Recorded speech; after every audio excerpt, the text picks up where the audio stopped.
Itataas ng pamahalaan sa 12 pesos kada litro ang fuel subsidy para sa jeepney at UV Express drivers. Pero para sa ilang transport group, mas mainam na ang hiling nilang taas pasahe ang pagbibigyan. Para bigyan ng mukha ang balita, Mobile Journal, Ivan Tarinque. Imbis na fare hike, dagdag fuel discount muna ang ibibigay ng pamahalaan para sa mga tsuper.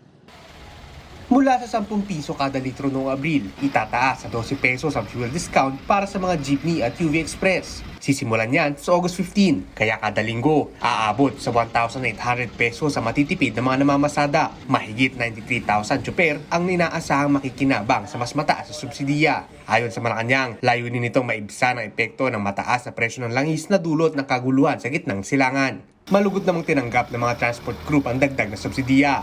Pero, giit nila, mas kailangan pa rin ang pagtaas ng pamasahe upang makasabay sa patuloy na pagtaas ng gastusin at presyo ng produktong petrolyo. Ayon kay Manibela Chairman Marval Buena, may mga tsuper pa rin hindi nakakapag-avail ng discount dahil sa mga aberya sa ilang gasolinahan.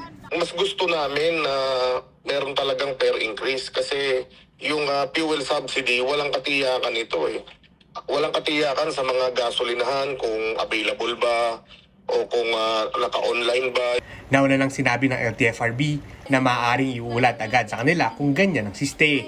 Pero as far as giving out fuel subsidy is concerned, lahat naman ito pinigil natin. Pero, nagsabi na ang Manibela, tuloy pa rin ang tigil pasada nila sa August 10 hanggang 12. Fair hike daw ang mas makakatulong sa mga tsuper kaysa sa subsidiyang nakadepende sa pondo at implementasyon. Kasado pa rin, hindi pa rin tayo umaatras doon kahit na may fuel subsidy siya. Mga kapatid, Mobile Journal Ivan Tarinque po, hatid ang mukha ng balita.